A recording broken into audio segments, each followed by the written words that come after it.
Tan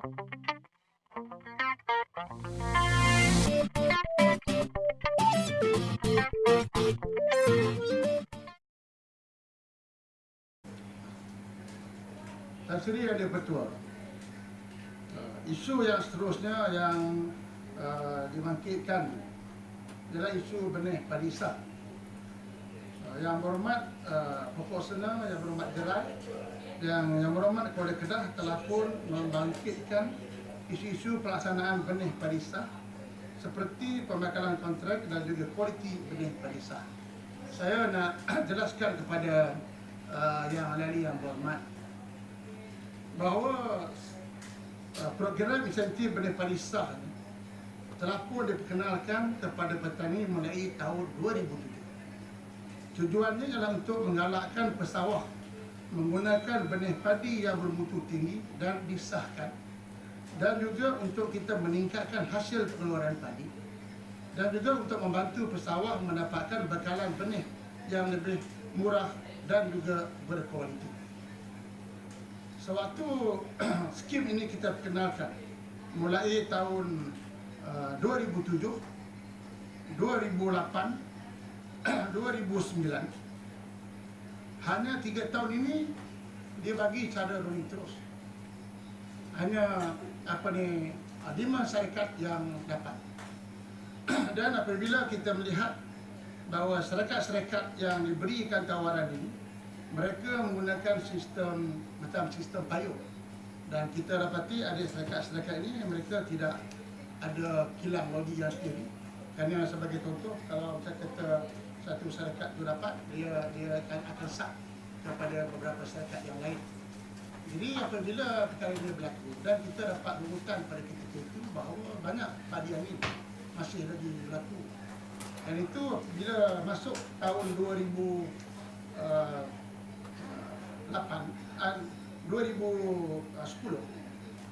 masuk 2010 kita masih lagi ada rundingan terus, tetapi kita letak syarat bahawa syarikat yang nak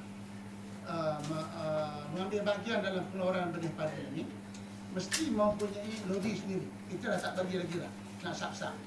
Jadi daripada 5 syarikat tinggal kepada kita bagi kepada 13 syarikat. Dan apabila kita wajibkan bahawa syarikat ini mesti ada loji sendiri, kita dapati masih lagi tidak mencukupi. Kerana kita dapati bila saya turun sendiri tengok loji-loji ini, dan kita tengok macam mana Jabatan Pertanian. Dulu mula-mula kita bagi Jabatan Pertanian juga mengeluarkan biji benih sah, tetapi kita berhentikan kerana Jabatan Pertanian dia sebagai regulator. Maka oleh itu dia mesti tugas Jabatan Pertanian yang memastikan bahawa setiap benih padi yang dikeluarkan ini mesti mengikut standard yang telah pun ditetapkan. Dan bila saya turun, saya tengok macam mana standard cara Jabatan Pertanian untuk mengasingkan antara benih padi dengan padi angin. Mereka menggunakan secara manual. Mereka manual di mana pada asasnya dia 1 kilogram padi ini ada 36,000 biji padi, dan dia kena pastikan mesti tak kurang daripada 10 biji padi ini. Walaupun mereka diberi kursus, tetapi saya sendiri tahu bahawa cara manual ini tidak berapa tepat. Dan itu saya tanya dengan Jabatan Pertanian, takkan tak ada cara yang baru, tak ada cara baru untuk menggunakan teknologi moden untuk mengasingkan benih padi yang berkualiti, benih padi yang sah dengan juga padi angin. Saya dimaklumkan bahawa ada satu mesin, ada satu alat dipanggil injected cylinder yang boleh mengasingkan padi angin dengan benih padi yang sah ni. Jadi sebab itu, bila kita tahun yang baru ini kita buka tender, terbuka yang hormat. Kita buka tender yang terbuka dan kita letak syarat yang baru. Selain daripada logi sendiri, dan juga mesti ada injected cylinder. Jadi bila kita pertama kali kita buka open tender, dan dalam open tender ini juga kita lihat bahawa syarikat ini ramai yang terlibat, Dan syarikat-syarikat ini dia ada kemampuan, ada yang boleh keluar 3,000, ada kemampuan 5,000. Sebab itu kita memastikan supaya apabila tender ini dibuka, supaya banyak syarikat boleh ambil bahagian. Kalau kita kata membakalkan penih-penih, saya percaya hanya 2-3 syarikat saja yang akan monopoli. Sebab itu kita bagi kategori-kategori ini membolehkan lebih banyak syarikat-syarikat boleh mengambil bahagian. Jadi sewaktu kita menutup tender ini, waktu kita tutup tender, saya pihak jawatan kuasa telah pun membuat penilaian.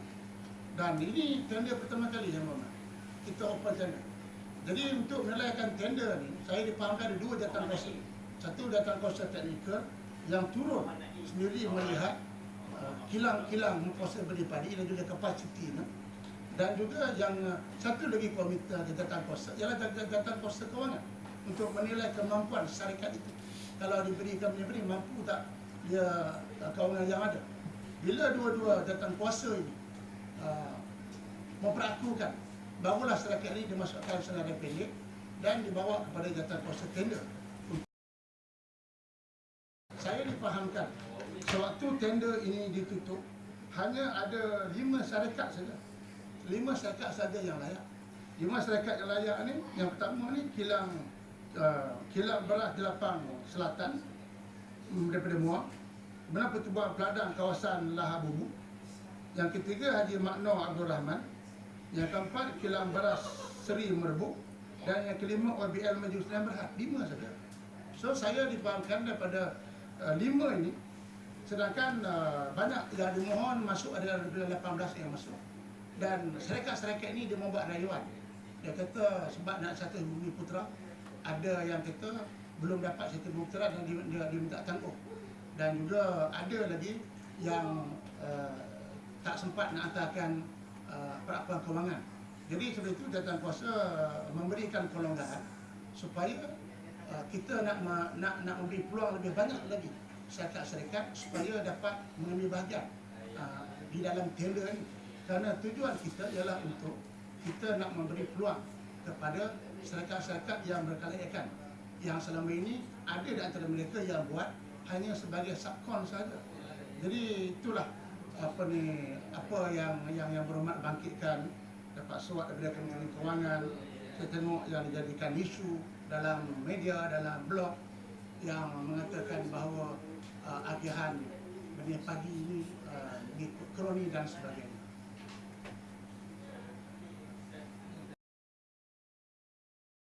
Memang mungkin ada salah faham.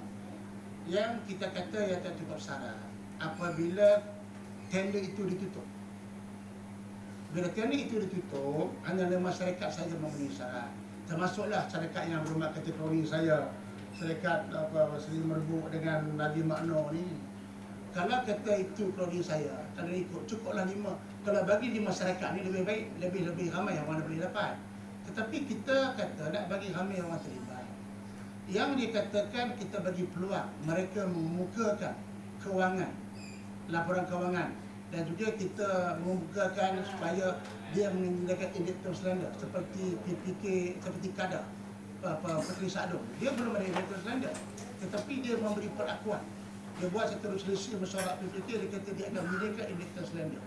Jadi artinya kita bagi tahu kepada syarikat-syarikat ini, kita boleh pertimbangkan dengan syarat bahawa syarat yang tak cukup dari indikator slender, macam laporan kewangan, bertaraf Bumi Putra, kita kata okey, boleh bagi, tetapi dengan syarat mesti dibagi sebelum mesyuarat jawatan kuasa penilaian dibuat.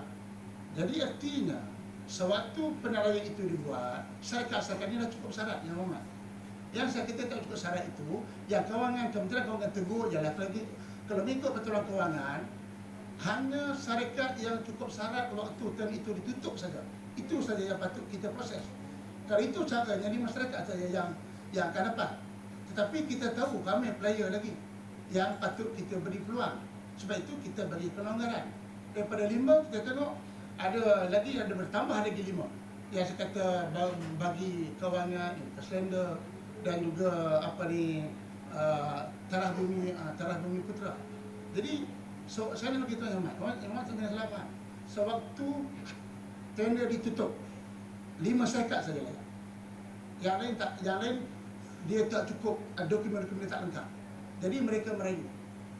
Dan Kementerian menakan ada 5 syarikat yang kita bagi kelonggaran, tapi kita beritahu dengan mereka mesti hantar dengan segera sebelum datang kuasa penilaian ini membuat mesyuarat. Jadi suatu penilaian yang dibuat bahawa syarikat-syarikat yang diberi term ini cukup syarat-syaratnya.